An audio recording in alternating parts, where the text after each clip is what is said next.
중생들은 대체적으로 행복을 밖에서 찾으려고 합니다. 마음 밖에 행복이 있다고 생각하고 마음 밖에서 돈도 벌어야 되고 사랑하는 사람도 만나야 되고 권력도 얻어야 되고 명예도 얻어야 되고 건강도 지켜야 되고 하는 이런 것들을 구해서 행복을 얻으려고 합니다. 그런데 평생 동안 노력을 해도 정말 열심히 노력해도 그렇게 충분히 행복하지 못한 것 같아요. 이제 진실한 행복은 어디에 있는가? 바로 우리 마음속에 있다. 마음속으로 걸어들어가 행복하라. 마음속으로 걸어가 행복하라. 마음속으로 걸어가 행복하라. 지난번에 공부하면서 우리의 운명은 방촌, 심장을 떠나지 않는다고 그랬죠. 심장의 크기가 가로 세로 한 채 정도 되기 때문에 그것을 우리 옛날 어른들이 방촌이라고 그렇게 말했습니다. 방촌을 떠나 있는 것이 아니다. 거기 오직 마음에 있을 뿐이다. 세상 밖으로 보면은 정말로 많은 사람들이 있고 많은 사람들의 관계성 속에서 울부짖을 일들이 너무나 많습니다. 분노할 일들이 너무나 많습니다. 그러나 그쪽을 따라가면 문제는 백천만 가지가 답이 없습니다. 다만 자기 마음속으로 들어오면 그때부터 답이 나타납니다. 그때부터 운명이 바뀌기 시작합니다. 밖에서 찾지 말라. 보조국사가 평생을 두고 하신 말씀입니다. 성철스님이 자기를 바로 봅시다. 이거 평생 동안 하신 말씀입니다. 자기를 바로 봅시다. 남을 위해 기도합시다. 이것이 성철스님의 가르침입니다. 보조국사의 가르침은 밖에서 찾지 말라. 땅에서 넘어진다면 땅을 짚고 일어서야 된다. 허공을 짚고 일어설 수는 없는 것이다. 마음을 미혹해서 중생이 되었으니까 마음을 깨달아서 부처가 될 수밖에 없는 것이다. 자기 마음을 들여다보는 일이 가장 중요한 일이다.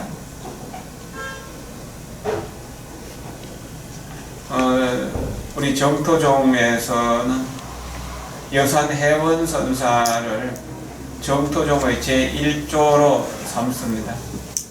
서기 300년대 말에서 400년대 초까지 사셨던 분인데 여산이라고 하는 곳에 독림사라고 하는 절을 짓고 유유민이라는 거사 제자들과 그 123명이 함께 스님들과 속인들이 123명이 계를 모으고 연불 수행을 했었습니다.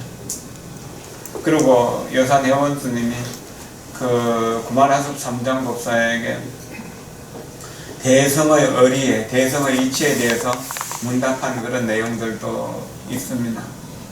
그리고 여산해원 스님 때 그때는 그 나라가 많이 혼란하던 시대였는데 그때 출가한 스님들은 임금에게 절하지 않는다라고 하는 글을 지었습니다. 사문 불경 왕자론이라고 하는 아주 유명한 글을 지었습니다. 사문은 왕에게 공경을 표하지 않는다, 예배하지 않는다. 그때 왕은 바로 하늘을 대신하는 이들이기 때문에 천자라고 불렀죠. 왕에게 예경하지 않는다는 것 죽음이라고 합니다. 그러는데 왕에게 예경하지 않는다라고 하는 저주를 남겼다라고 하는 건 얼마나 이 불법에 대한 깊은 이치를 깨달았기 때문에 그런가 대단한 일이죠. 그로부터 시작해가지고 선도대상, 그 성원대상 이렇게 이제 쭉 내려오다가 이제 그 정토종의 13대 조사를 임광대사로 추존합니다. 그리고 임강대사가 이 요범사원을 굉장히 많이 펴옵니다. 수백만 권을 법공양하고 또 수십 번 강의를 하고 그랬습니다. 그리고 이제 이병남 거사가 이 임강대사의 법맥을 이었다고 볼 수 있는데, 이병남 거사기 때문에 그 정토정의 조사로 추존되기는 어려울 것 같고, 아마 후대 사람들이 지금 살아계셔서 지금도 정토 법문을 하고 계시는 정공법사를 14조로 정토정의 14조로 추존할 그런 가능성이 굉장히 많은 것 같아요. 세계에서 정토를 가장 지금 활발하게 선전하고 또 수행의 깊이로 보나 활동력이라 보나 저술로 보나 가장 활발하게 활동하시는 분이 정공법사입니다. 정공법사 역시 이 요범사원을 아주 많이 강의하셨습니다. 강의록도 많이 있고 한국어로 번역된 것도 한 3가지 정도 있습니다. 강의할 때마다 내용이 다르기 때문에 번역한 사람들이 그 내용이 조금씩 다르죠. 어쨌든 그 정공법사가 이 요범사원을 통해서 참 많은 것을 깨닫게 되었고, 또 불법에 깊이 신심을 내지 못한 사람들에게 이 요범사원을 통해서 불법에 들어올 수 있도록 이렇게 이끌었기 때문에 이 요범사원 강의를 아주 많이 하셨습니다. 그 요범사원의 그 정공법사 강의 중에 한 대목, 자기의 수행한 이야기를, 그래서 운명을 바꾼 이야기를 좀 읽어드리면서 오늘 강의를 시작했으면 싶습니다. 정공법사의 이제 스스로 자기 운명에 대한 이야기입니다.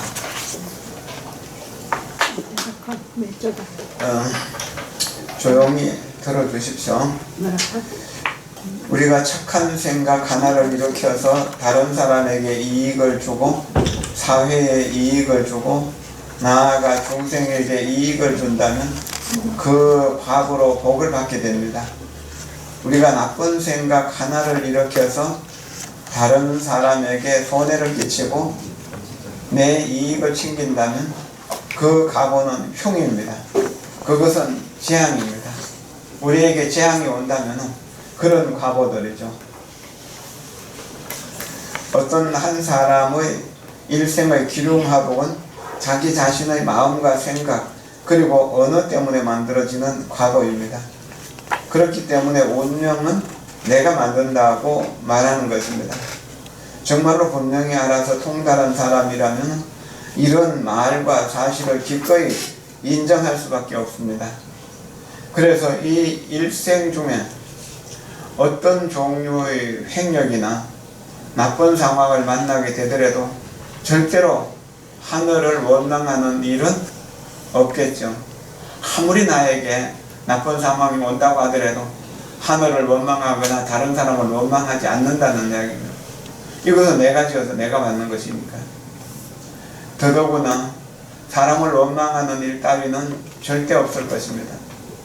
오히려 스스로를 돌이켜 반성하면서 내가 좋지 않은 일을 해서 이런 고통의 과보를 받는구나 하고 스스로 탓하겠죠. 이런 사실을 분명하게 알게 된 다음에 스스로 나아가 복을 구해야 합니다. 그렇다면 복은 어떻게 구할까요? 그 대답은 개과천선, 다름 아니라 이제까지의 잘못된 일을 고쳐서 선업으로 옮겨가는 것입니다. 개과천선이 이고덕락의 근원이 되는 것입니다. 고통을 벗어나서 즐거움을 얻게 되는 근원이 된다는 것입니다. 이 요범사원의 핵심을 한마디로 말한다면 개과천선이라고 이렇게 이야기할 수 있고, 이것이 원인이 된다면 결과적으로 이고덕락, 괴로움을 여의고 괴로움을 떠나서 즐거움을 얻는다는 그런 내용일 것입니다. 그리고 다른 말로 한다면 단장성덕, 장애는 끊어 없애고 공덕은 쌓는다는 그런 말일 겁니다. 우리 국민 모두가 다 이 요범사원을 공부한다면, 특히나 어린 시절에 요범사원을 오랫동안 공부한다면 분명히 이 사회가 많이 안정되고 편안해질 것입니다. 전공부터 나이 아주 어렸을 때 장가대사께서는 저에게 출가하여 불법을 널리 알리라고 권하셨습니다. 그 일은 노스님께서 저에게 한 줄기 밝은 길을 가르쳐 보여주신 일이었습니다. 이 장가대사는 티베트 불교를 깊이 공부하신 분, 주력을 하신 분, 진언을 배웠던 분입니다. 저는 대사 곁에서 3년을 지내면서 불교 공부의 기초를 다졌습니다. 출가하기 이전인 것 같아요. 그 이후에 타이중, 대중은 이제 중국, 대만의 한가운데 있는 도시입니다. 대중에서 이병남 노거사와 가깝게 지내며 10년 동안 또 가르침을 받았습니다. 그러고 난 이후의 평생은 저 스스로 복을 구하는 시간이었습니다. 26세에 불교 공부를 시작하면서부터 저는 조심조심 삼가고 또 삼가하면서 부처님의 가르침에 따라 받들어 행하여 왔습니다. 젊었을 때 관상으로 줌을 치는 사람이 저를 보고는 45세를 넘기지 못할 것이라고 말한 적이 있습니다. 저는 45세가 되던 그 해에 과연 큰 병에 걸리고 말았죠. 하지만 저는 의사를 찾아가 보지도 않았고 약도 먹지 않았습니다. 왜냐하면 저는 의사는 병만 고칠 뿐이지 절대 운명을 고치지는 못할 것을 분명히 알고 있었기 때문입니다. 그냥 죽음을 작정하고 그냥 이대로 건강왕정하면 되지 하고 기다렸던 겁니다. 그러므로 문을 닫아 걸고 부처님을 염송하면서 정토에 왕생하기만을 빌었습니다. 그렇게 한 달이 지난 후부터 몸이 조금씩 좋아지기 시작하더니 금세 다시 이전처럼 계속해서 경전 강의와 포교 활동에 종사할 수 있게 되었습니다. 그리고 다시는 병에 걸리지도 않았습니다. 어느 해인가 감주 할불이 저에게 이런 말을 했던 기억이 납니다. 감주 할불은 티베트의 고성을 말합니다. 고성을 할불, 살아있는 부처라고 그렇게 말하는 거죠. 감주는 이름이고요. 정공 스님, 예전에 우리들은 스님 안 듣는 곳에서 이런 말을 하곤 했었죠. 이거는 참 총명하긴 한데 애석하게도 복이 없고 또 명이 짧다고 말입니다. 스님께서 지난 몇 년간 불법을 포교하시면서 운명을 완전히 뒤집어 버린 것 같습니다. 복만 생긴 것이 아니라 아주 장수하게 되셨습니다. 정공국사는 1927년생입니다. 금년 93세가 되시죠, 우리 나이로. 그런데 매일 강의를 하시고 매일 수행을 열심히 하셔요. 젊을 때와 조금도 다름없이요. 그리고 요즘 이제 법보신문에서 정공법사의 그 법문이 쭉 연재되고 했었는데 정말 그 사진에 한 번씩 나오는 거 보면 90이 넘으셨는데도 한 60대 중반쯤 얼굴로 보여요. 아주 맑은 동안이셔요. 세계를 좀 다니면서 이렇게 정토 법문을 하시는데 요즘은 그 주로 호주 쪽에 계시면서 시드니 외곽 쪽에 그 수행 도량을 만들어서 정토 수행을 하고 있다고 합니다. 그 세계적으로 그 불법을 크게 펴시는 이제 그런 분인데 지금도 그 호주에서 공이 많아서요. 호주 사람들, 호주 정부에서 명예 시민권을 주셨어요. 그래서 자유롭게 자주 다닙니다. 운명을 완전히 바꾸신 분이죠. 45세 여름 안거 중에 능엄경을 강의하다가 병이 나셨는데 그냥 오직 연불만 하고 다른 건 안 하셨다는 겁니다. 그래서 건강을 회복할 수 있었다는 거죠. 대단히 훌륭한 일이죠. 보통 사람이 할 수 있는 일은 아닙니다. 운명을 완전히 바꾸은 거죠. 조금 더 이번에 법문을 들어보겠습니다. 그렇기 때문에 운명을 바꿀 수 있다고 말합니다. 운명을 바꾸는 방법은 일단 깨달은 다음에는 다시 악한 일을 하지 않는 것입니다. 생각하니 마음 하나 움직일 때마다 남을 위해 생각하고 사회를 위해 생각하고 중생을 위해 생각해야 합니다. 자기를 위하는 생각은 하지 않아야 하죠. 그러나 이건 말이 쉽지 실행하기는 참 어려운 일입니다.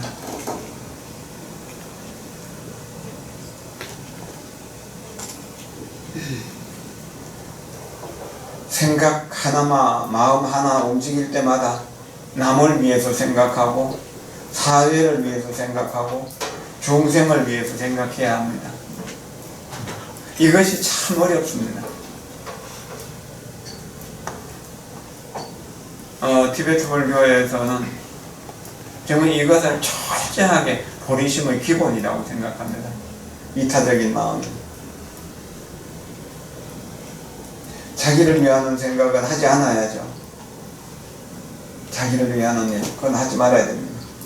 요범 선생은 10여 년을 실행한 끝에 그 감흥이 겨우 나타났다고 합니다. 저 자신은 거의 30년을 해보니까 그 감흥이 조금 느껴지더군요. 만년이 되자 감주할불이 말했던 것을 확실하게 말했던 것들이 확실하게 드러나며 느껴졌습니다.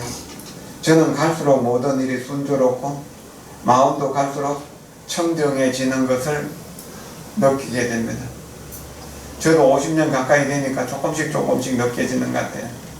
죽음의 고비를 몇 번 넘기면서 살아난 것도 그런 일인 것 같아요. 지금 이 세상에서 저는 남을 위해 살 것이며 저를 위해 살지는 않을 것입니다. 저는 이름을 날리거나 이덕을 얻는 일, 오욕과 육진을 누리는 일 같은 것은 벌써 일찌감치 포기했습니다. 전공법사는 이런 서원으로 살아가고 계시기 때문에 90이 넘어도 건강합니다. 인광대사는 만년에 항상 이런 말씀을 하셨습니다.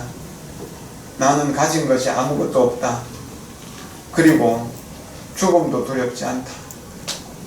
가진 것이 아무것도 없기 때문에 죽음이 두렵지 않다고 말씀하실 수 있는지도 모르겠습니다. 이게 참 중요한 일입니다. 우리가 두려운 이유는 가진 것이 너무 많기 때문에, 아는 것이 너무 많기 때문일 겁니다. 가진 것이 줄어들면 걱정할 일이, 근심할 일이 훨씬 많이 줄어듭니다.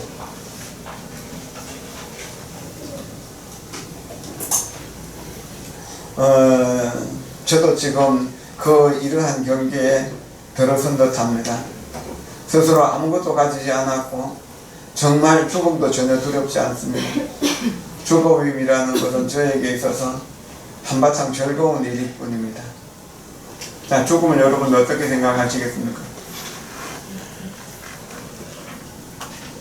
죽음보다 더 두려운 것은 없죠. 근데 수행을 하면은 죽음이 두렵지 않다는 겁니다. 티베트 불교에서는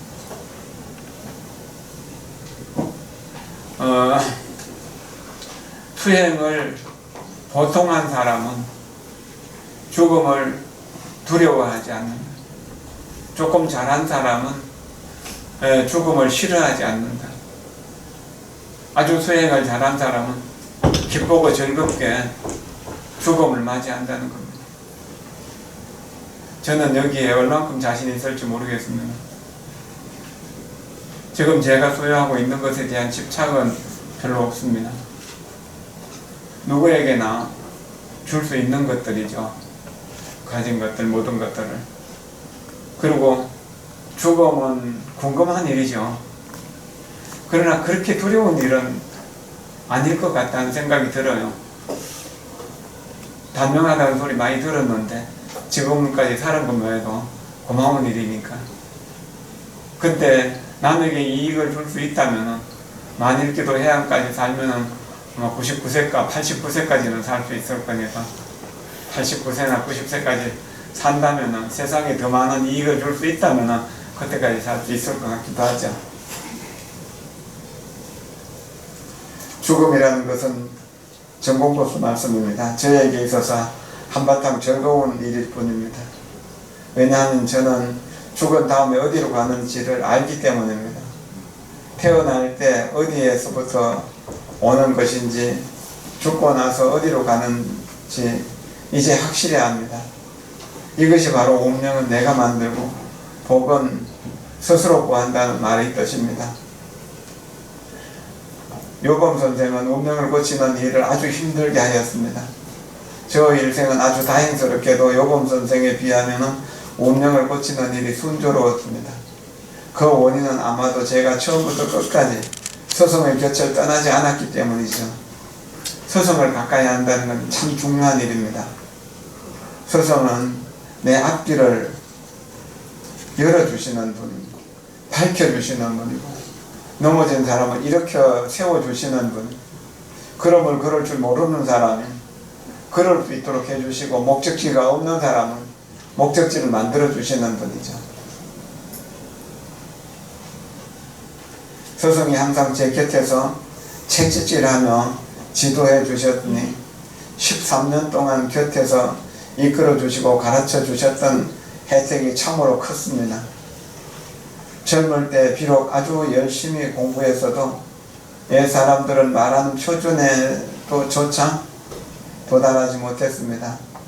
만약 제 스스로 점수를 매겨본다면 아무리 후하게 점수를 준다 해도 기껏해야 한 60점, 젊었을 땐 그랬죠. 겨우 낙제나 면할 정도일 뿐입니다. 현재는 아마 70이 넘어서 이걸 강의한 것이니까 그 무렵이겠죠. 현재는 아마도 8, 90점 되지 않을까 싶습니다. 이렇게 효과가 갈수록 더 확실하게 드러나고 있습니다. 여러분들은 자기에게 지금까지 살아온 인생을 점수를 매긴다면 몇 점이나 될까요? 90점, 100점 되겠습니까?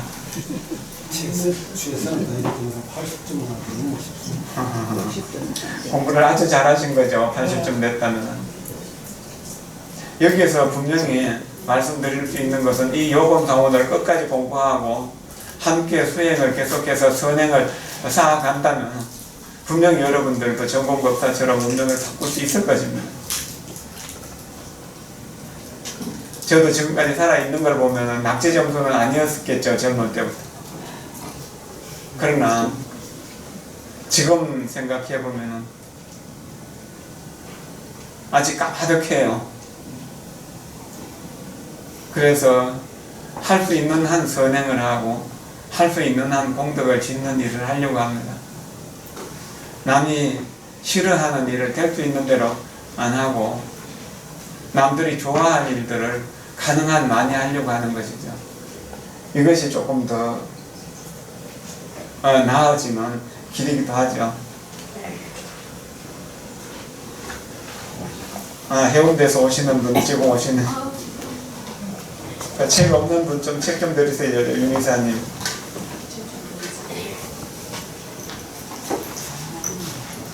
전공법사의 말씀입니다. 어떤 사람 물어보면 스님은 수행을 어떻게 하십니까? 또 어떻게 사람들을 가르치십니까? 그래서 저는 지난 50년간 수행하고 공부하면서 체득한 것들을 종합하여 이렇게 20글자로 정리해 보았습니다. 성실, 청정, 평등, 정각, 자비, 간파, 자제, 수연, 염불. 앞서 10글자는 마음가짐을 말합니다. 물질환경과 사람의 환경, 인사환경 이 어떻든 상관없이 우리는 반드시 환경의 인연 가운데서 자기 자신을 단련해야 합니다. 그리고 꼭 진실하고 성실한 마음으로 일을 처리하고 사람을 대하며 물건을 받아들여야 합니다. 요범사원에만 나오는 것이 아니고 전공법사의 가르침 중에 이 20글자는 굉장히 많이 나옵니다. 우리가 불법을 공부하면서 불법을 이루지 못하는 것 또는 사회에서 성공을 원하지만 성공하지 못하는 원인과 성공할 수 있는 인연이라고 이렇게 생각하면 좋을 것입니다. 첫째가 성실이라고 하는 거죠. 정성스러워야 된다는 겁니다. 우룡 스님은 이 정성 하나가 바로 부처님이다라고 그렇게 말했습니다. 참 중요합니다.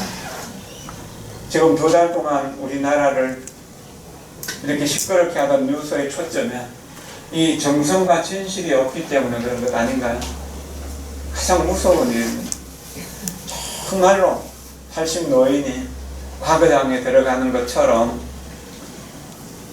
외나무 다리를 건너는 것처럼, 얇은 얼음을 밟는 것처럼 그렇게 조심조심 살아가는 것, 이것이 정성입니다.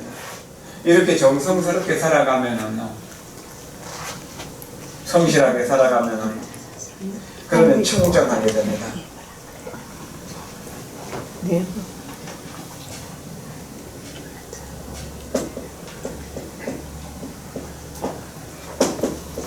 청정해집니다. 청정. 네, 정공 목사는 진성이라고 했습니다. 참진자의 정성성자.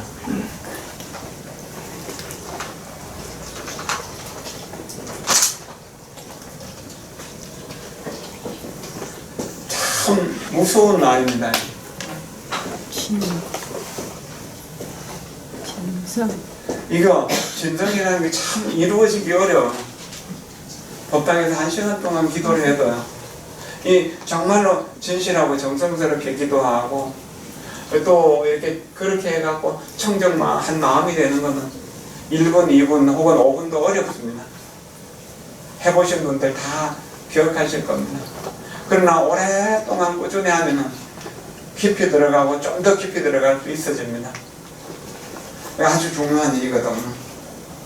이렇게 청정해진다는 건 거룩해진다는 것이거든요. 오염이 없다는데, 이 오염이 없다는 건 선과 악에 대한 구분이 없다는 이야기입니다.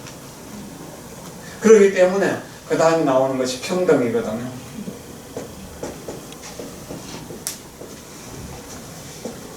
평등용이 일체중생을 평등하게 이익되게 해준다. 이거 얼마나 중요한 일인가. 우리는 나에게 조금 잘하는 사람은 내 편은 무조건 오라. 100가지의 허물이 있어도, 100가지 죄가 있어도 이 사람은 내가 지켜 안고 갈 거야. 나라가 망하더라도 나라를 지키고, 이 사람은 지키고 갈 거야. 그런데 높은 지위로 갈수록 평등이 참 중요합니다. 공평무사하게 법을 집행하는 것은 보통 사람도 살아가는 가장 기본적인 덕목이 되고요, 어떤 지도자가 되는 덕목 중에 가장 중요한 덕목입니다. 근데 우리는 보통 사람이라서 그런가 평등을 참 지키기 어렵습니다. 저에게 해를 끼치는 사람, 손해를 끼치는 사람 어떻게 볼 것인가? 나에게 도움을 주는 사람과 똑같이 볼 수 있는가?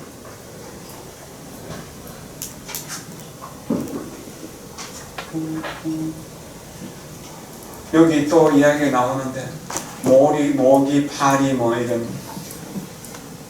이런 벌레들이 과거 전생에 내 조상일 수도 있으니까 내가 조상을 섬기고 부모를 섬기는 마음으로 섬겨야 된다. 말처럼 쉽지는 않지만 저건 불가능한 건 아닙니다. 그렇게 평등해야만 정각을 이룰 수 있습니다. 바른 깨달음. 이게 쉬운 거 아니에요. 그냥 가부좌 썰고 자복이 앉았다고 해서 되는 거 아니거든요. 100년 해도 거의 불가능합니다. 그 다음에 자비.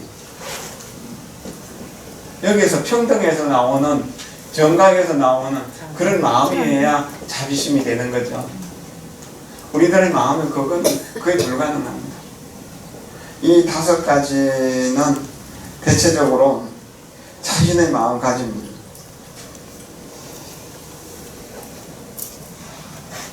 그 다음에 이제 또 마음을 다스리는 방법으로 간파.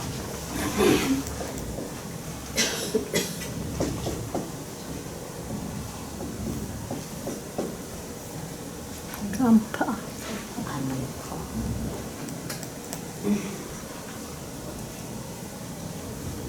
누가 무슨 말을 하면 칭찬을 해도 비웃는 것이나 혹은 또 이 욕을 하는 것을 칭찬처럼 하는 경우도 있으면 그 말에 속아놓으면 큰일 나죠. 간파 알아야 돼요.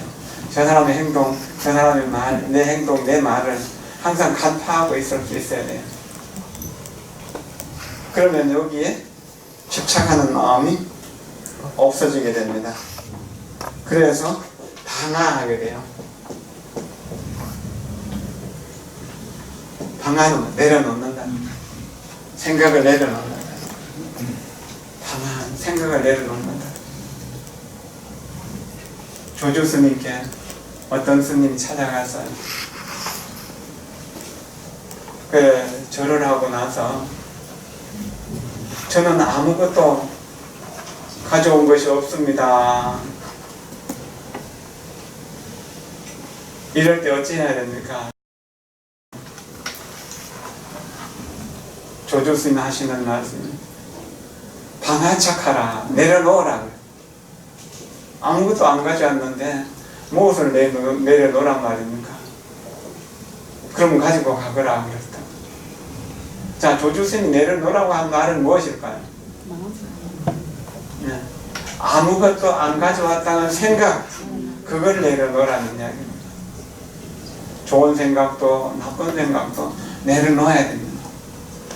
어떤 상황을 볼 때 거기에 집착하지 않고 평등한 시각으로 볼 수 있어야 된다는 겁니다. 그럼 그것을 내려놓을 수 있는 여유가 생깁니다. 참 어려운 일이지만 그게 불가능한 것은 아닙니다. 이 방황할 수 있어야 자제할 수 있습니다. 자제는 자유로움을 얻는다는 뜻이에요. 자유라는 뜻과 똑같습니다. 이제 좋은 사람에게도 내가 선하게 대하고 악한 사람에게도 선하게 대하고 나에게 손해를 끼치는 사람에게도 선하게 대하고 나에게 해악을 끼치는 사람에게도 선하게 대한다. 오직 내가 대할 수 있는 것은 선행뿐이다. 내 생각도 선하고 내 말도 선하고 내 행동도 선하고 내가 하는 모든 일들이 선하게 됩니다. 나는 좋은 사람이 되는 것이고 내가 있는 곳은 좋은 곳이 됩니다. 그러면 거기에 절망이 희망으로 바뀌게 되는 것입니다. 모든 것을 선으로 할 때 그것이 진성, 청정, 평등, 정각, 자비라고 하는 것입니다. 이것이 이제 그럴 때 간파하고 자제할 수 있고 그 다음에 이제 방어할 수 있고 자제할 수 있다는 겁니다. 어떤 것을 보더라도 악한 것을 보면은 따라하지 않겠다고 다짐하고 집착하지 않는 겁니다. 좋은 것을 보고 아무리 나에게 좋은 것을 많이 선물하는 사람이라도 그저 그렇게 봐야 돼. 거기에 푹 빠져버리면 안 됩니다. 참 어렵습니다. 이런 부분들이 일상생활 속에서. 며칠 전에는 저녁에 방에 진해가 한 점 되는 게 들어와서 그 종이를 살짝 떠갖고 밖에다 버렸는데 안 들어오더라고요. 어쩌면 진해도 보살일지 모르죠. 방심하지 말고 공부해라고.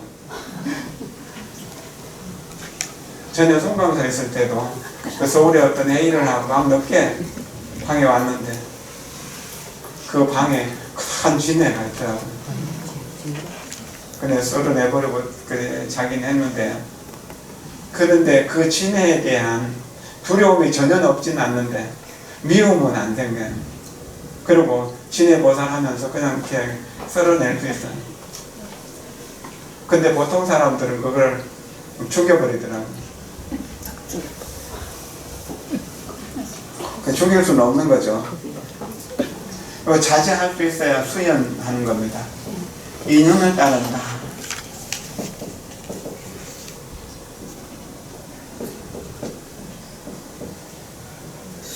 수연이라고 하는 말을 저는 참 좋아했어서 한때 참 이 수연이라 인연을 따른다.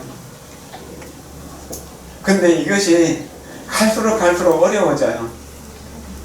인연을 따른다. 내 의지가 아니라 상대편의 상황에 내가 맞춰준다는 그런 뜻일 거예요. 이거 보현보살의 10대 행원 중에서 그 수순 중생이라고 하는 그런 것, 중생의 마음을 맞춰준다는, 또는 건기에 맞춰준다는 뭐 그런 것이죠. 그리고 동사섭이라고 하는 사섭법 중에 하나, 보시, 애어, 이행, 동사의 그 동사섭, 보시섭, 애어섭, 그 내가 나눠주는 것, 그래서 상대편에게 좋은 말을 해주는 것, 그리고 상대편에게 실제로 이익을 주는 행동, 그렇게 해서 상대편을 포섭하는데, 그 다음 그 사람하고 함께 그 사람이 일을 하면서 도둑 소굴에 들어가서 도둑놈과 함께 살면서 도둑을 교화하는 일. 가령 육조 해능 행자로서 법을 받고 16년 동안 사냥꾼들을 따라다니면서 사냥꾼들을 교화했다고 하는, 때를 기다리는 그런 게 수연이라고 이렇게 이야기할 수 있을 겁니다. 그래서 사냥꾼들 고기를 이렇게 볶아먹는 그 냄비에다가 나물 뜯어갖고 나물 데쳐가지고 먹고 그러면서 정진하셨다고 그랬거든요. 극악한 사람하고 함께 살면서 그 사람을 교화시켜주는 일, 이거는 굉장히 어려운 일입니다. 노름꾼들하고 들어가서 그 노름꾼들을 다 제압해가지고 그 사람들을 제자로 만들어낼 수 있는 이런 것도 지금 수연일 겁니다. 인연을 따른다는 참 어려운 일입니다. 우리가 괴로움을 받는 것은 인연을 어기기 때문에, 자제가 된다는 것은 어쩌면 바람이 된다는 거죠. 허공이 되는 거라고 할 수가 있죠. 바람은, 이 허공은 아무리 칼로 됐다고 하더라도 나눌 수가 없잖아요. 물이 된다는 거. 물은 아무리 칼로 친다고 하더라도 물이 쪼개지는 일은 없잖아요. 얼음은 쪼개지지만. 이럴 때 우리가 자제가 되는 것이고, 자제가 수연이라는 이야기입니다. 요 밑에 이거는 전부 다 남들과의 관계성 속에서 일어나는 일들이라고 볼 수가 있을 것입니다. 앞에 부분은 자기 스스로 마음을 다스리는 일이고요. 이런 상태에서 뭘 하는가? 연구를 한다는 거예요. 이래야 삼매를 얻을 수가 있고, 실상여불이 될 수 있고, 상적광토에 태어날 수도 있고, 실보장엄토에 태어날 수도 있어지는 겁니다. 이것이 하나의 인격을 완성해 가는 길입니다. 진성, 청정, 평등, 정각, 자비, 여기까지가 자기를 수행하는 일이라면 자기의 완성, 자기의 완성이죠. 이거는 남들을 완성하는 일입니다. 이타적인 일일 수 있습니다. 그러나 이 두 가지가 결코 두 가지가 아닌 것이고, 이 10가지가 결코 10가지가 아닌 것입니다. 10가지 20글자가 결국은 하나로 돌아가는 것이죠. 하나에 대한 이해를 제대로 하게 되면 모든 것은 그 하나 속에서 자연스럽게 녹아버리게 될 것입니다. 중국보살의 말씀을 조금 더 들어보도록 합시다.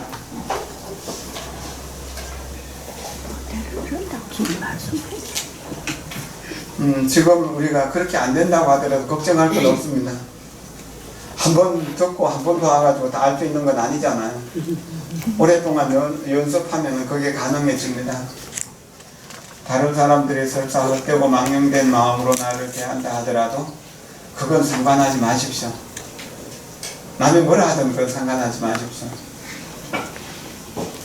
그런 일을 하는 것은 그 사람입니다. 나하고는 전혀 상관없는 일입니다. 심지어 그 사람이 나를 헐뜯고 비방하거나 모욕하거나 모함한다고 하더라도 그것은 저와는 전혀 상관없는 일입니다.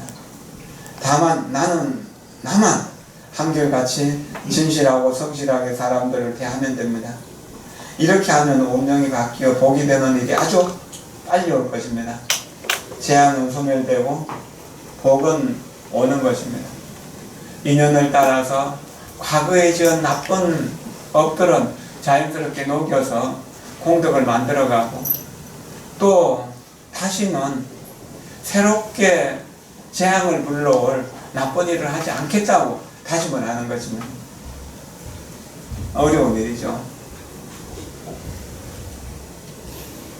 우리는 평소 항상 청정한 마음으로 일을 처리하고 사람을 대하고 물건을 받아들여야 합니다. 청정이라는 것은 티끌 하나에도 물르지 않는다는 뜻입니다. 이것이 좋다, 나쁘다는 생각이, 어떤 좋다는 생각도 오염시키는 것이고 나쁘다는 생각도 오염시키는 것입니다. 그래서 순조로운 환경에서도 탐내고 연연하는 마음이 일어나지 않고, 나쁜 환경에도 화내고 성내는 마음이 일어나지 않습니다. 그저 평등하게 갈 뿐입니다. 염불할 뿐이죠. 자신의 마음을 영원토록 청정하고 평등하게 유지한다면 자연이 언제나 지혜가 샘솟게 됩니다. 평등한 곳에서 생각하는 것은 전체가 다 지혜가 되는 것이죠. 또 일체 중생을 사랑하고 보호하는 마음이 저절로 흘러나오게 됩니다. 이것이 바로 자비심입니다. 자비심을 갖는다면 한 2, 3년만 이면은 바로 효험을 보게 됩니다. 인광대사께서 젊은 시절을 보냈던 골방에는 모기도 많고 벼룩도 있었다고 합니다. 대사를 시봉하던 시자는 그 벌레들을 몽땅 내쫓아 버리려고 하였죠. 그러자 대사가 이렇게 말했다고 합니다. 그럴 필요 없다. 그놈들이 있어야 내 수행이 아직 덜 되었다는 것을 알 수 있다. 나의 덕행이 모자라서 그놈들을 감동시키지 못한 것이다. 그렇게 생각할 수 있겠습니까? 내 수행이 덜 돼서 모기와 친하지 못했기 때문에, 모기를 싫어하고 개미와 친하지 못했기 때문에 개미를 싫어하게 되는 것이죠. 개미가 좀 있으면 어떻습니까? 모기가 좀 있으면 어떻습니까? 인광대사가 70살을 지난 이후로 그런 모기 따위의 벌레들은 과연 하나도 보이지 않게 되었다고 합니다. 저도 지금 70세가 넘었습니다. 제가 사는 방에도 예전에는 개미며 바퀴벌레 따위가 보이더니 이 몇 해 사이에는 점점 줄어들고 있습니다. 이렇게 수행의 효과가 보여져서 저도 아주 기쁩니다. 가능할까요? 내 방에는 거미도 살고 도마뱀도 살고 그러나 두렵지는 않아요. 싫어하지는 않습니다. 제가 호주의 툼바에 조그만 도량을 막 열었을 때 그곳에도 개미와 바퀴벌레 따위의 작은 벌레들이 아주 많았습니다.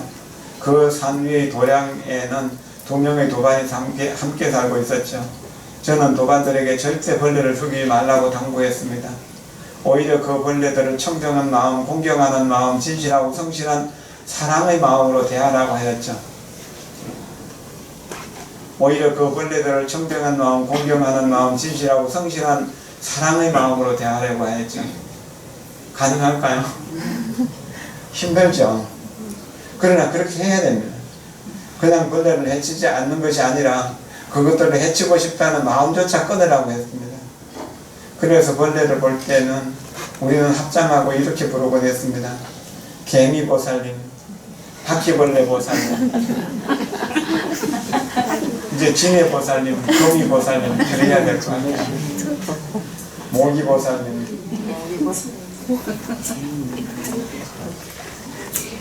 모기에 물려서 죽지는 않습니다. 전 모기에게 이렇게 피를 공양하고 그러기도 합니다. 우리는 정말 이러한 마음으로 벌레를 대해야 합니다. 벌레를 보면 벌레들에게 이렇게 말해야죠. 너희들과 나의 생활 환경은 서로 다르다. 방의 안쪽은 우리 생활 공간이고 방의 바깥은 너희들의 생활 공간이다. 부디 우리 서로 화목하게 살아가자. 서로의 공간을 넘어서거나 어지럽히지 말도록 하자. 그렇게 이야기를 하면은 말을 알아들어요.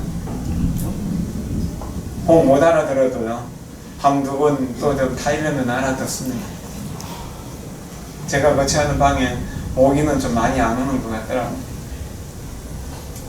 옛날에 우리 은사 스님이 그 은사 스님 구산도 스님을 모시고 해인사 가야산 중대 7불이라고 하는 곳에 법왕대라는 조그만 토굴을 짓고 사셨다고 합니다.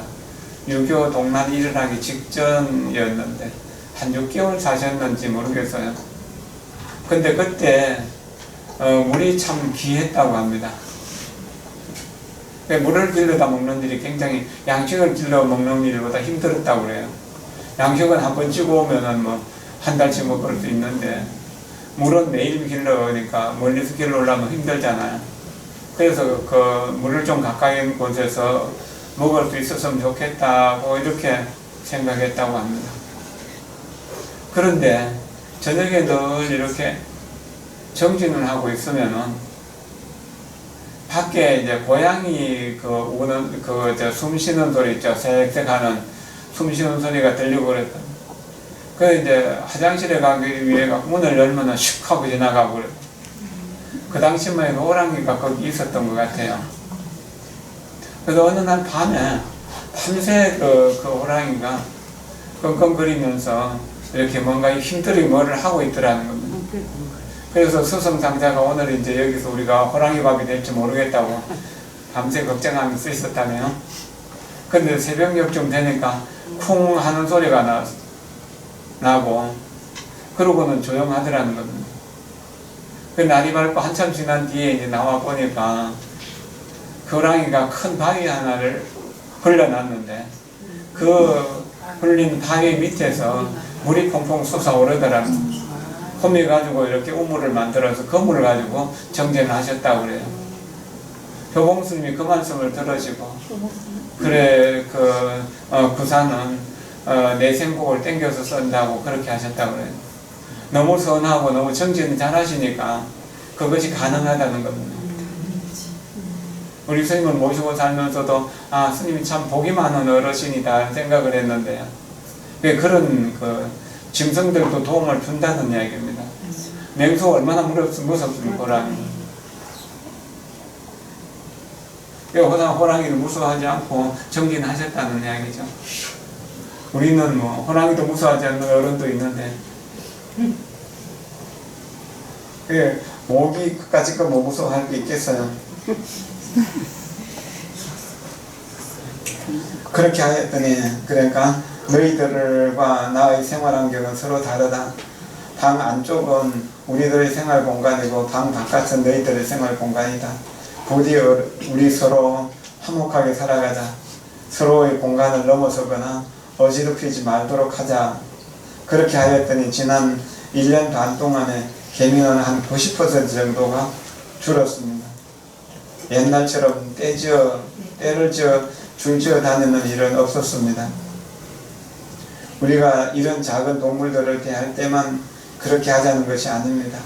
친구를 대할 때에도 역시 예외가 아니죠. 우리는 도량의 꽃밭에 많은 나무와 하초를 심었습니다. 또 야채도 있었죠. 우리는 이들 또한 사랑의 마음으로 대하고 보살폈습니다. 그러자 꽃은 유난히 아름답게 피어나고 향기도 유난히 좋았습니다. 이곳에 심은 작은 나무와 야채들은 특별히 잘 자라는 것 같았습니다. 우리가 무슨 화학 비료를 쓴 것도 아니고 농약을 쓴 것도 아닙니다. 순전히 사랑의 마음으로 보살폈을 뿐입니다. 그랬더니 나무와 꽃과 풀이 다 감동하였던 모양입니다. 순전히 사랑의 마음으로 보살폈을 뿐입니다. 그랬더니 나무와 꽃과 풀이 다 감동을 하였던 모양입니다.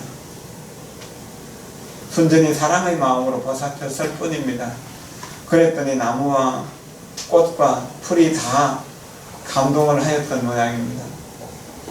이러한 일들이 다 운명도 내가 만들고 복도 내가 짓는다는 말을 설명해 주는 예입니다. 이 말은 제가 50년 동안 불교를 공부하면서 직접 체득한 감회입니다. 정말 나의 운명이 완전히 바뀌었으니까 말입니다.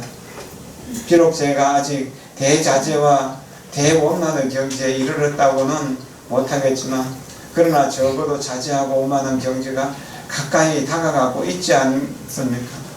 그리고 언젠가는 꼭 그러한 경지를 얻으리라는 믿음도 갖고 있습니다. 우리는 이런 믿음을 가져야 됩니다.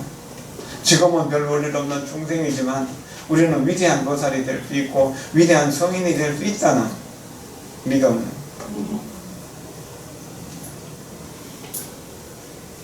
이거 참 중요한 일입니다. 이제 본문을 좀 공부해야죠.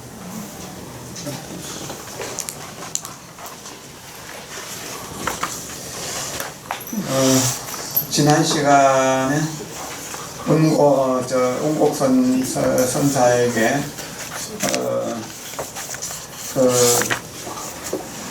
복을 받지 못할, 그래서 과거에 하지 못할 이유와 자식을 얻지 못할 이유에 대해서 쭉 요범이 이야기까지 했었죠. 15쪽 이 말을 듣던 운곡 선사가 이렇게 말하였다. 어찌 단지 과거뿐이리요. 세상에서 천금의 재산을 가지는 자는 반드시 천금의 인물이고 백금의 재산을 가지는 자는 반드시 백금의 인물이며 마땅히 굶어 죽을 자는 반드시 굶어 죽는 사람이요. 하늘은 각자의 체질에 맞게 그대로 대해줄 따르며 하늘이라고 틀을 끈 만큼 한 생각을 멋대로 더하겠어.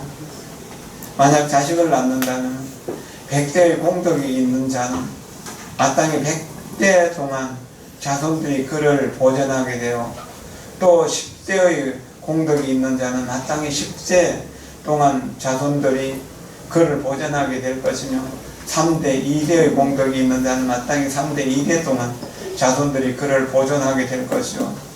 그 목을 무참히 쳐서 후손이 없을 자는 복덕이 지극히 바닥난 자라고.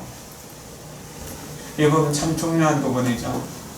내가 지금 가진 경제력이나 사회적인 지위 또는 학문의 정도, 이것은 전부 내가 전쟁에 받아가지고 온 공덕입니다. 받아가지고 온 것입니다. 그것을 잘 알아야 됩니다. 아버지 어머니가 많은 유산을 주었지만 그것을 다 까먹고 거지가 되는 사람도 있습니다. 그런 사람들을 우리 주변에서 봅니다. 그러나 아버지 어머니로부터 아무 유산도 물려받지 못했지만 크게 성공해서 큰 부자로서 세상에 이익을 많이 주고 있는 사람도 있습니다. 3대, 4대 동안 부자로 사는 사람도 있고 부귀공명을 누리는 사람도 있습니다. 그리고 10대 이상 부자를 누리는 경우들도 있습니다. 경주 최부자 같은 분들 지금 한 12대나 13대 이렇게 될 겁니다. 400년 넘게 부자로, 아직도 양산이나 경주 쪽에 경주 최부자집 그 땅들, 그 문중 땅들이 많이 있다고 합니다. 나라 망하는 것을 보면서 이제 만석군 그만하자고, 그래서 재산 정리해가지고 대구에다가 대학 하나를 만들었잖아요. 처음에 청구대학이라고 했다가 거기 대구대학이 됐다가 나중에 영남대학교로 다 합정됐었죠. 그것이 그 경주 최부자 일입니다. 그런데 그렇게 100대 400년, 300년, 400년 동안 부자로 사는 경우들은 굉장히 드문 일입니다. 아마 3대, 4대까지도 부자로 사는 사람이 그렇게 많지 않을 것입니다. 3대 부자 없다. 그러나 우리는 이 요범사원을 공부해서 여러분들의 자손들이 지극히 진실하고 성실하고 선량했어요. 다음 세대 이 유운을 남겨가지고 그래도 100년 동안 가문이 번성하는 집안으로, 혹은 1000년 동안 가문이 번성하는 집안으로 이렇게 돼야 되지 않겠습니까? 기업도 3대 동안 이어가기가 참 어렵다는 것을 요즘 보고 있잖아요. 우리나라를 대표하는 기업이 삼성인데 지금 3대 내려가고 있는데 얼마나 시련을 많이 겪고 있습니까? 다른 재벌들도 비슷하죠. 3대 내려가서 대체적으로 다 흐지부지 되는 경우들이 많습니다. 왜 그럴까요? 내가 받아들인 것만큼 베풀질 못했기 때문인 거죠.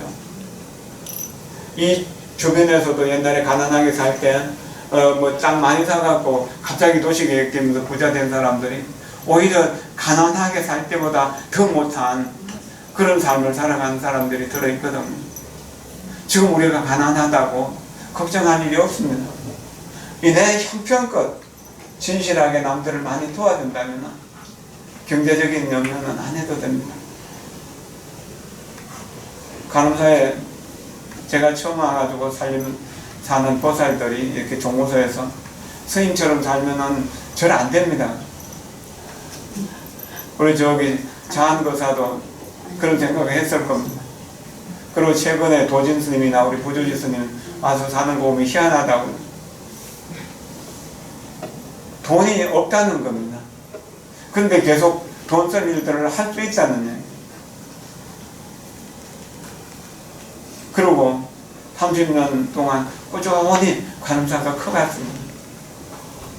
욕심으로 되는 것은 아니라는 사실을 알고 선한 마음으로 정직한 마음으로 살면 결코 약해지는 일이 없다는 이야기죠.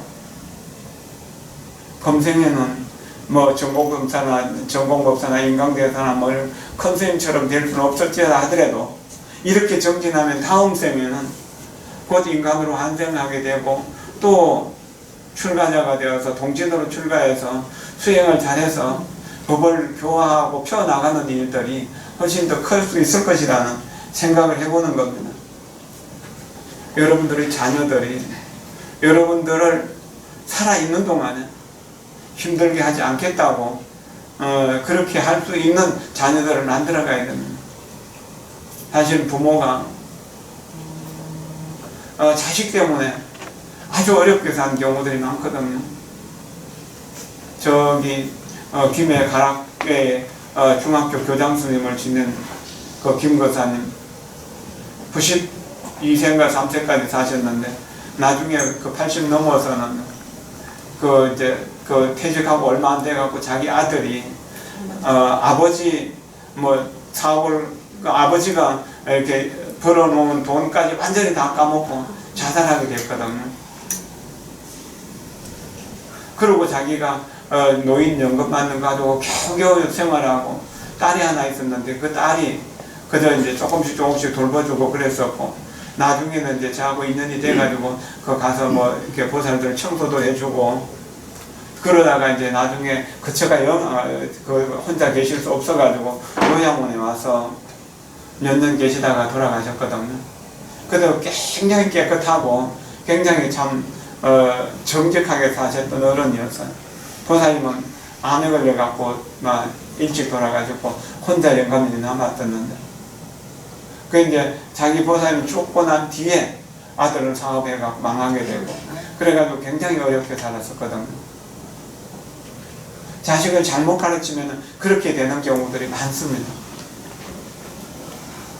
실제로 그러고 또 여기에 상당히 재력가였던 분이 기업도 탄탄한 기업이었는데 국회에 명부 출마하면서 그 재산 다 날려먹고 완전히 지금 어려운 상황이 돼가지고 중국에 가서 살고 있다고 하는 이야기도 들었고 뭐 우리 주변에 다 있는 일들이잖아요.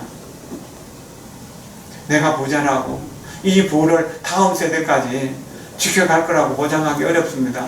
돈 물려준다고 결코 그거 지킬 자신 없습니다. 많이 가르친다고 해서 또 그렇게 되는 것도 아니고 바른 마음, 바른 정신과 밝은 마음을 심어주는 일 그리고 엄덕을 심어주는 일이 정말 중요한 일입니다. 남 모르게 선행을 많이 할 때 그 사람의 복의 운이 드러나기 시작하는 것입니다.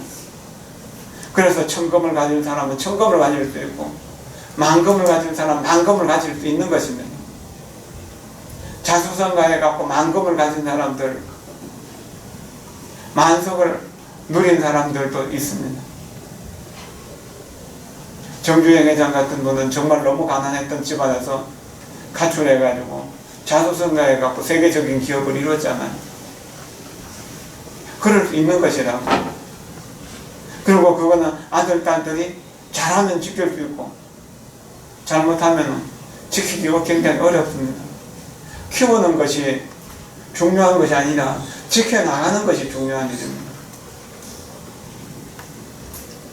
정말 자식 교육 어떻게 시켜야 될 것인가요? 가장 중요한 일입니다. 돈은 살아있을 때까지만 필요합니다. 그리고 이 몸뚱이만을 위해서 필요합니다. 그러나 정신세계는 돈 가지고 되는 것이 아닙니다.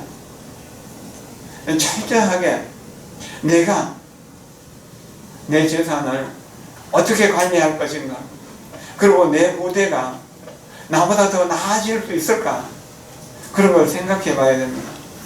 나팔처럼 가면서 점점 일어나는 그런 넓어지는 그런 운명이 된다면 좋은 일이지만, 송곳처럼 갈수록 좁아져서 나중에는 어디 송곳 꽂을 땅도 없는 그런 입장이 되어버린다면 얼마나 비참한 일이겠습니까?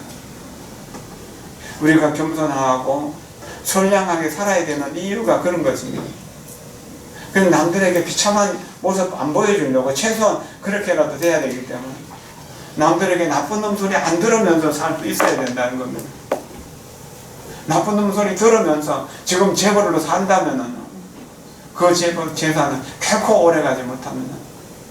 정당하지 못한 방법으로 돈을 벌면은 그 재산은 결코 오래가지 못합니다.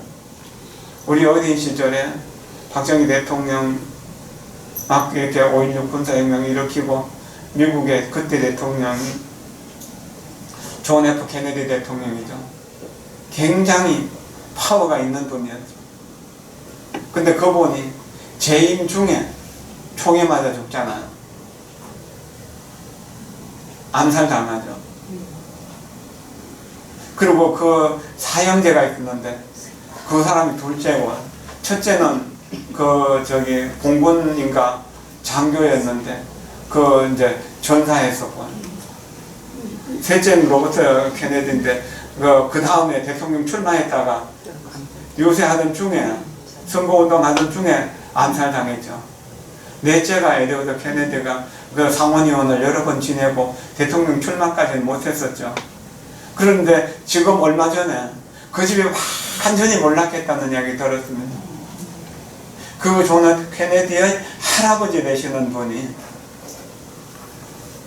그때 많이 어렵던 40년대, 30년대 밀주를 만들어가지고 팔아가지고 엄청나게 돈을 많이 벌게 되고 나중에 부정한 방법으로 돈을 엄청나게 많이 벌었다고 합니다.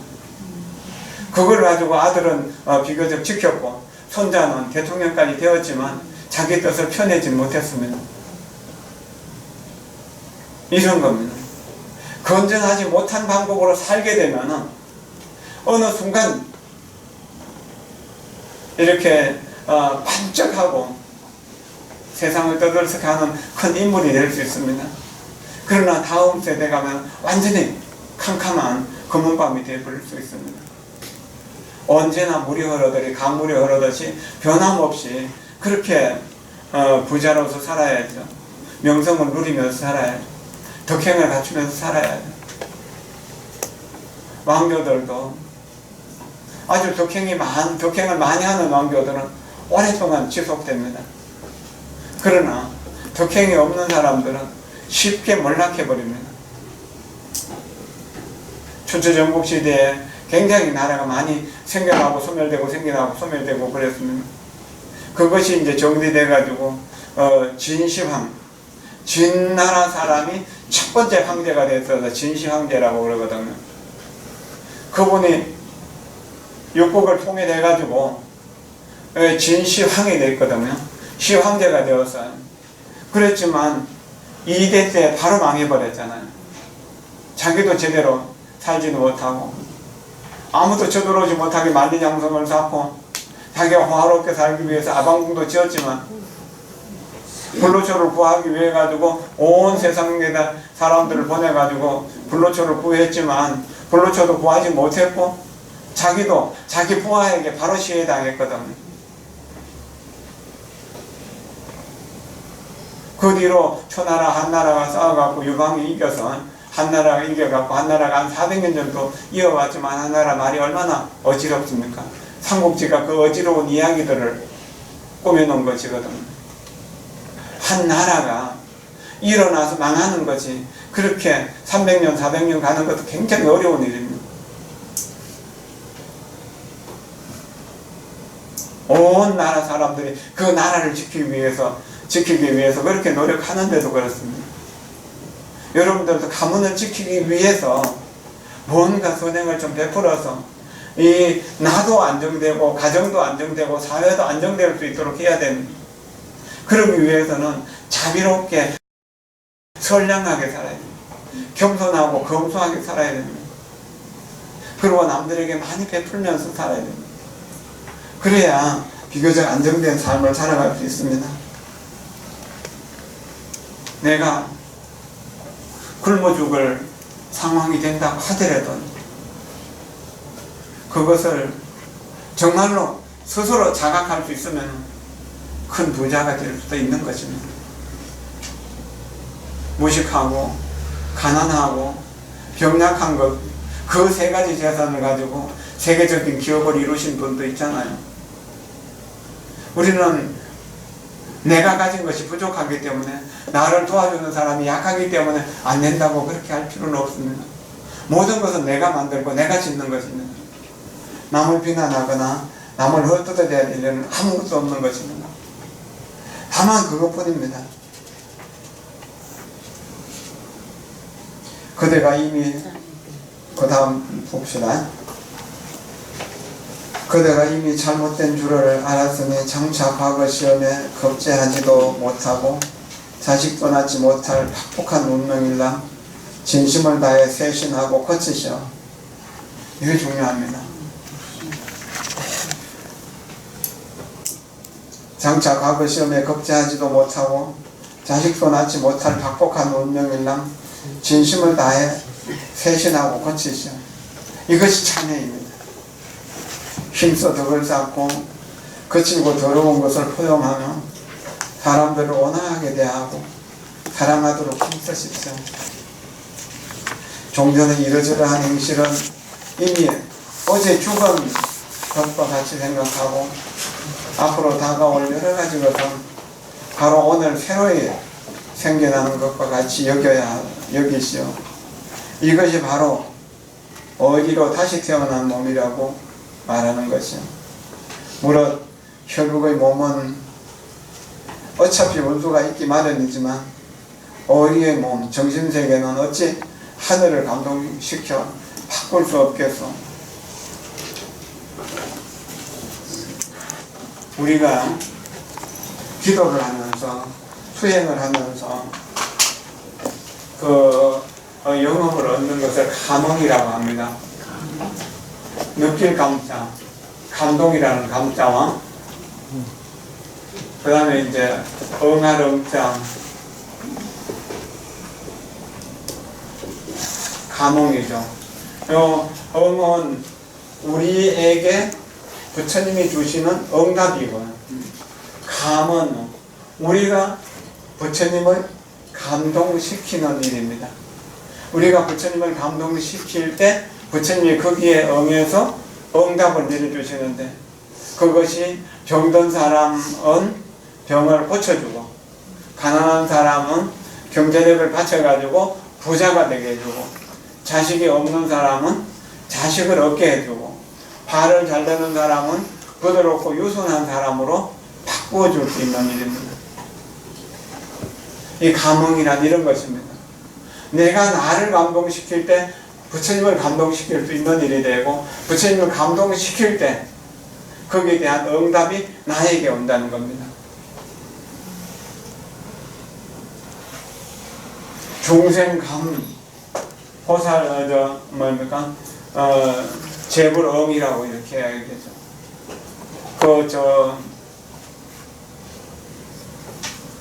칠불사, 그 쌍계사 그 위에 칠불사, 우리 대원신 보사님 거기에 큰 화두로서 아주 보탬을 많이 주셨던 분인데, 그 불사 칠불사를 중창하신 분이 통광스님이라고 하는 분입니다. 한 5, 6년 전에 돌아가셨는데요. 그 통광스님이 탄허스님 밑에서 공부를 오랫동안 하셨습니다. 무비스님의 사형이기도 합니다. 통광스님이 그 탄허스님 밑에서 공부를 하면서 탄허스님 주변에는 주역을 잘하고 운명을 잘 보는 사람들이 많이 있었다고 합니다. 그러는데 그 이제 공부를 마치고 나서 지리산 칠불사 아차강 터에다가 천막을 치고, 그때 완전히 폭격받아갖고 아무것도 없는 벌판이었거든. 그래서 이제 거기서 문수기도를 시작했었습니다. 그렇게 하면서 이제 텀나면은 다시 서성이신 탄허스님을 찾아뵙고 하면 탄허스님 주변에 있던 이들이 이제 이게 불사를 하고 있다고, 불사를 위해 기도하고 있다고 그렇게 이야기하면, 자네는 자네 얼굴에 복이 붙은 것이 없어서 자네는 아무리 노력을 해도 불사를 이룰 수 없을 걸세. 불사를 이룰 수 없을 걸세. 그래. 많은 사람들이 그렇게 이야기했다는 겁니다. 내가 불사를 이루나 없으면 모르거나 보자고 그렇게 마음 먹고 정말로 열심히 기도를 했다고 합니다. 그래서 천일 기도를 2번을 마쳤습니다. 텐트를 치고 천일 기도를 한다는 게 얼마나 어려운 일입니까? 그 산중에서요. 혼자서. 그렇게 2번째 천일 기도를 마치고 나니까 그날 밤 꿈에 문수보살이 나타나셔서 열쇠꾸러미를 한 줌 주더라는 거야. 그 꿈을 꾸고 나서 자기가 이제 불사를 할 수 있겠구나 하는 생각이 들어서, 그래서 이제 진주에 있는 아는 보살에게 가서, 그 70년대 초반인데 우리가 칠불사를 복원하는 일을 하려고 합니다라고 말하니까 뭐 그냥 기대도 안 하고, 그리고 그 집이 또 부잣집도 아니고 그저 공무원하고 먹고 살만한 집인데, 그때 3천만 원을 내면서 불사를 해보라고 합니다. 우리가 도와줄게. 그래 그때부터 일을 시작했는데요. 일을 하다가 돈이 필요할 때 되면 누군가가 돈을 가져오더라는 거예요. 그래서 지금 칠불사가 정말 선언을 잘하고 있고 도량을 완전히 새롭게 열심했거든요. 우리가 마음 먹고 무엇을 한다고 생각하면은 지성통신이라는 지극한 정성이 지극하면은 귀신들을 움직인다, 신장들을 움직인다, 선신들을 움직인다, 부처님도 움직일 수 있다는 이야기입니다. 이것이 우리가 운명을 바꾸는 비결입니다. 그러나 우리가 정성스럽게 해야지 한다고 해서 그게 그렇게 되는 게 아니거든요. 절박한 운명일 때라야 그게 될 수가 있는 일입니다. 그러면 꾸준히 연습을 하는 사람, 기도하는 것을 습관 들인 사람들은 절박할 때 그렇게 매달릴 수 있습니다. 그러나 기도를 안 하고 선건이 없는 사람은 그냥 굶어 죽으면 죽었지 기도는 못해요. 할 수 없는 것입니다. 수많은 사람들이 법문을 듣고 함께 기도하지만 되는 사람 되고 안 되는 사람 안 되는 것은 절박한 마음이 없기 때문인 겁니다. 간절한 마음이 없기 때문에. 정성성이 부처님이라고 합니다. 정성스러운 마음이 부족하기 때문에 그런 겁니다. 칠불사는 제가 입시생 엄마들하고도 가고 또 우리 성지순례로 여러 차례 갔었고, 갈 때마다 스님이 자기가 수행해서 기도해서 영험을 얻었던 그런 내용을 법문으로 해주셨어요. 정말 중요한 일인데 우리가 그것을 너무 소홀하게 생각하죠.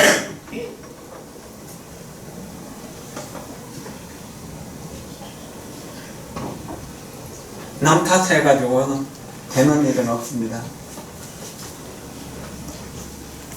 조금 더 읽어볼까요? 너무 진도가 늦은 것 같아서요. 힘써 덕을 닦고 거칠고 더러운 것을 포용한다. 나에게 불편하게 하는 것도 다 포용하라는 겁니다. 사람들을 온화하게 대하고 사랑하도록 힘쓰시오. 종전의 이러저러한 행실은 마치 어제 이미 죽은 것과 같이 생각하고, 아무리 죄가 많다 하더라도 이미 지나가 버렸으니까 생각하지 말라는 이야기입니다. 앞으로 다가올 여러 가지 것은 바로 오늘 새로 생겨난 것과 같이 생각하죠. 이것이 바로 어리로서 다시 태어난 몸, 우리의 정신을 새롭게 개혁하는 일이죠. 무릇 혈육의 몸은 어차피 운수가 있기 마련이지만 어리의 몸이야 어찌 하늘을 감동시켜 바꿀 수 없겠어. 바꿀 수 있는 것입니다. 성경의 태가편에 이르기를 하늘이 내린 재앙은 오히려 피할 수 있으나 사람이 스스로 부른 재앙은 돌이킬 수 없다고 해서, 또 시경에 이르기를 길이 천명에 짝하여 스스로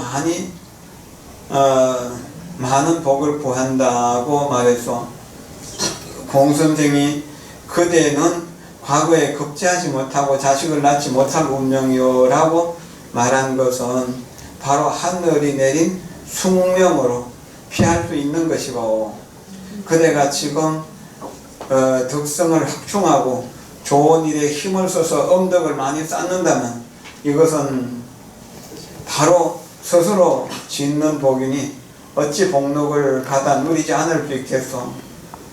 주역은 유교의 성면 군자가 연구하는 하늘의 도리인데, 여기서도 흉함을 피하고 기람으로 나아가는 길을 쫓고 있어 만약 천명이 한 번 정해진 대로 따라야 할 뿐 누구도 도저히 바꿀 수 없는 법칙, 숙명론이라면 길함에 정말 길상함에 어떻게 나갈 수 있겠으며 흉함은 어떻게 피할 수 있겠소.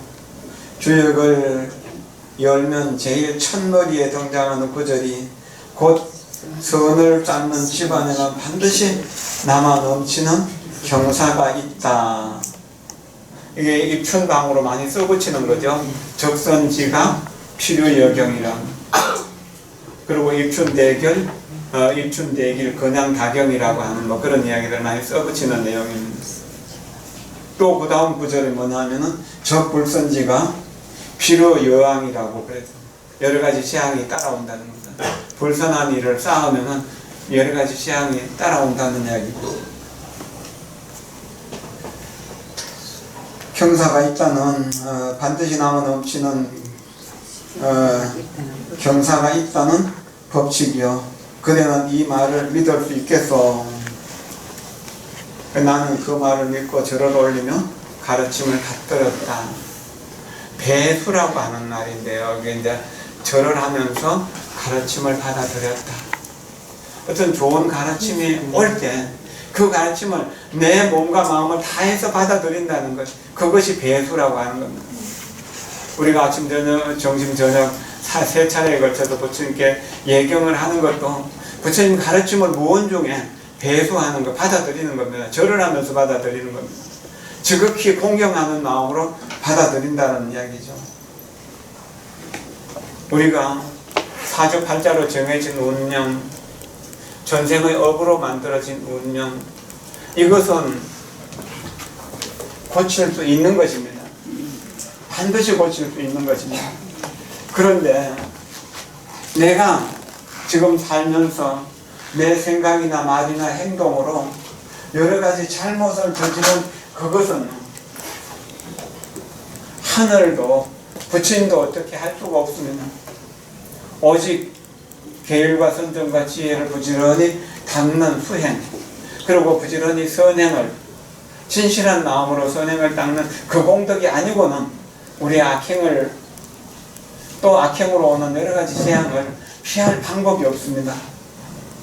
그것을 늘 생각해야 됩니다. 참 어려운 일이고 참 중요한 일인데 이것을 우리가 잘 못하고 있는 겁니다. 이게 얼마나 안타까운 일인가요? 우리 모두 다 사람으로 태어났잖아요. 사람이 과거에 성인이 되었지 성인으로 태어난 사람은 아무도 없거든요. 부처님도 인간이었었고 사람이었고 역사 속의 모든 이들 다 사람이었어요. 우리가 사람이라는 사실을 자각하고 남들이 성인이 되었다면 나도 성인이 될 수 있다는 사실을 믿어야 됩니다. 하늘이 지어진 운명, 내 선행으로 바꿀 수 있다는, 내 정신력으로 바꿀 수 있다는, 바꿔가기 위해서 노력하면 바꿀 수 있다는 겁니다. 저는 은사 스님을 모시면서 또는 어른들을 많이 모시면서 이렇게 이 법이 좋다는 생각을 하면서 푹 빠져갖고 깊이 정진하지는 못했습니다만 꾸준하게 선행을 하려고 노력을 하고 있습니다. 옛날보다는 선행을 하는 일이 쉽습니다. 그래서 미래 운명에 대해서 그렇게 걱정하고 근심하고 그러지는 않습니다. 반드시 내 미래는 지금보다 나을 것이라는 확신이 있기 때문에 내 살아있는 미래도 그렇고 다음 생도 금생보다는 훨씬 나을 것이라는 그런 확신이 서거든요. 내가 이제 명예를 구할 일도 없고 다시 무슨 세속적인 욕망을 얻을 일은 더욱 없잖아요. 나이가 들고 나니까 이게 세상에 대한 욕심, 욕망이 줄어드니까 더 좋은 일이죠. 저는 나이 드는 것이 저는 참 여유로워서 좋아요. 옛날 선사가 말씀하셨습니다. 봄에는 온갖 꽃들이 피어나고 가을에는 밝은 달이 떠오르네. 여름에는 시원한 바람이 불고 겨울에는 하얀 눈이 내리네. 만약 조그마한 일이라도 마음속에 걸어두지 않는다면, 마음에 집착하지 않는다면 이것이 인간 세상에서 가장 좋은 시절이다. 자꾸 간파방화하십시오. 어떤 것이든 자꾸 내려놓도록 노력하세요. 어제 화가 난 것을 오늘까지 가져오지 마십시오. 다른 곳에서 화가 난 것을 여기로 가져오지 마십시오. 죄를 지었다 하더라도 그 죄에 너무 묶여있지 마십시오. 지금 성실하게 참여하면 되는 일이잖아요. 너무 걱정하지 마십시오. 봄에는 온갖 꽃들 피어나고 가을에는 밝은 달 떠네. 여름에는 시원한 바람 불고 겨울에는 흰 눈이 내리네. 만약 조그마한 일도 마음속에 걸어두지 않는다면, 마음속에 붙여두지 않는다면 이것이 문득 인간의 호시절이다. 어린아이가 언제나 웃을 수 있는 것은 이런 마음으로 살기 때문에, 마음에 뭔가 담아두는 것이 없기 때문에, 그래서 평안하고 그런 행복한 것이거든요. 자꾸 내려놓고 뭘 합니까? 나무아미타불, 간파방아 나무아미타불, 간파방아 나무아미타불, 간파방아 나무아미타불, 오직 나무아미타불 뿐입니다. 이렇게 하다 보면 내 악행이 점점 줄어들게 됩니다. 그리고 선행이 늘어가게 됩니다. 그리고 이렇게 해서 선행이 늘어가면 운명이 바뀌는 것을 느끼게 됩니다. 저도 정말 몸이 약하고 게으르고 여러 가지 문제가 많아서 우리 은사스님이 저보고 게으름에 대해서 참 많이 꾸짖어 주시기도 하고, 절막해태라고, 아주 간절히 절망 나타, 게을리 보내지 말으라고, 게을리 살지 말으라고 그렇게 글씨 써 주시고 그랬어요. 지금도 생각하면 그 게으름을 이겨내는 일이 너무나 힘이 드는데, 그래도 옛날에 비해서 좀 더 건강해졌고 좀 더 부지런해졌으니까 앞으로도 조금씩 나아질 겁니다. 그리고 저와 인연된 모든 사람들이 조금 더 행복해졌으면 하는 그런 발언을 하고 있기 때문에 저와 인연 맺은 분들은 아마 희망을 가지게 될 겁니다. 어제 어떤 분이 관음사에 와서 기도하면서부터 이제 극락세계에 사는 것 같다고 그런 말씀을 하셨는데, 아마 그런 분들이 조금씩 늘어가고 있는 것 같아요. 여러분들도 이렇게 공부하는 것을 통해서 여러분의 인생을 변화시키고 여러분들의 가정을 변화시키고 그 힘이 사회와 나라를 변화시킬 수 있는 어디 행복의 세계로 만들어갈 수 있는 그런 마음, 큰 마음으로 좀 함께 정진하도록 합시다. 질문하실 분 질문하십시오. 자, 종소리 들으면서 1분간 명상합니다.